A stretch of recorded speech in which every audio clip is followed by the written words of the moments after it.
क्या आपने कभी पेट में जलन, खट्टी डकारें या खाना खाने के बाद भारीपन महसूस किया है? तो ध्यान दीजिए, ये सिर्फ आम गैस नहीं, एसिडिटी हो सकती है। भारत में हर साल 18 करोड़ से ज़्यादा लोग इस दिक्कत से परेशान रहते हैं।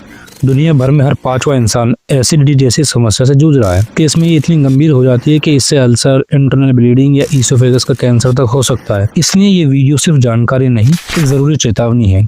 आप या आपके घर में कोई बार बार सीने में जलन, डकारें या पेट दर्द से परेशान रहता है तो ये वीडियो उसको ज़रूर दिखाइए। चलिए आज बात करेंगे हम एसिडिटी की। इसके कॉजेज क्या होते हैं, सिम्टम्स क्या होते हैं, उसका ट्रीटमेंट क्या होता है। आप देख रहे हैं मोहो हेल्थ। पहले तो डिटेलिंग जानेंगे एसिडिटी के बारे में, एसिडिटी होती क्या है।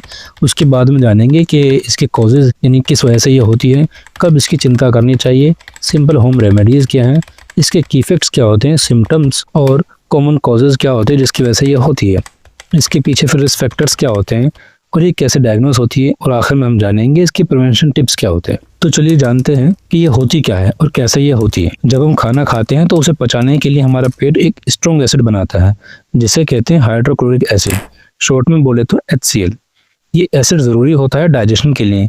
अब होता क्या है, जब खाना हम मुंह से खाते हैं तो वो ईसोफेगस नाम की ट्यूब से होकर पेट तक जाता है। ईसोफेगस और पेट के बीच एक स्पेशल मसल्स होती है जिसका नाम होता है लोअर ईसोफेगियल स्पिंचर यानी LES। LES एक तरह का दरवाजा होता है। जब हम खाना खाते हैं तो ये खुलता है और खाना पेट में जाने देता है, फिर ये बंद हो जाता है ताकि पेट का एसिड वापस ऊपर ना आए।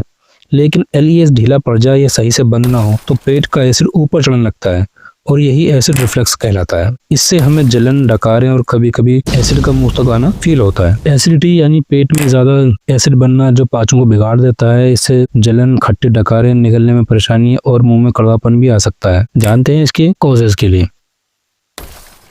एसिडिटी के कई कारण हो सकते हैं। गलत खान पान, बहुत तला भुना खाना, मसालेदार खाना, स्ट्रेस, नींद की कमी, धूम्रपान और शराब जैसी आदतें भी एसिडिटी को बढ़ा देती हैं। अब बात करेंगे हमें इसकी चिंता कब करनी चाहिए। अगर एसिडिटी हफ्ते में 2 या उससे अधिक बार हो रही है तो सिर्फ ये एक मामूली समस्या नहीं रह जाती है। ये GERD, गैस्ट्रोइसोफेगल रिफ्लक्स डिजीज का संकेत हो सकता है।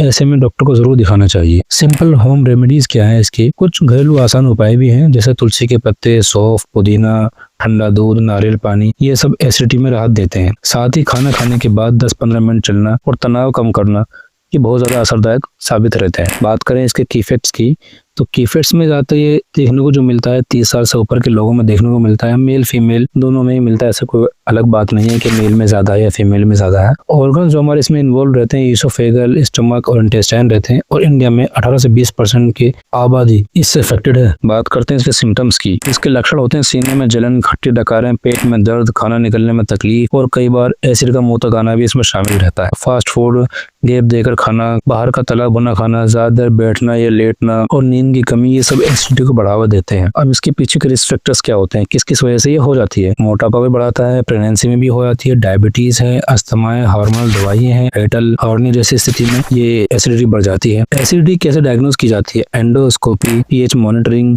बेरियम सोडिंग टेस्ट, ECG, ताकि हार्ट से जुड़ी समस्या ना हो, ये भी चेक किया जा सके। आखिर में जान लेते हैं इसकी एसिडिटी से बचाव के लिए क्या करना चाहिए। दिन में 3 की बजाय 5 बार खा लें, छोटे छोटे मील खा लें, खाने को चबा चबा कर खाएं, सोने से पहले खाना खाना बंद कर दें, मसालेदार और ज्यादा ऑयली चीजें कम कर दें और खाना खाने के फौरन बाद पानी ना, यानी थोड़ा गैप देकर पानी पीना चाहिए। उससे क्या होता है, जो हमारे पेट का जो एसिड होता है HCl वो डायल्यूट हो जाता है। तो दोस्तों उम्मीद है कि ये जानकारी आपको फायदेमंद लगी होगी।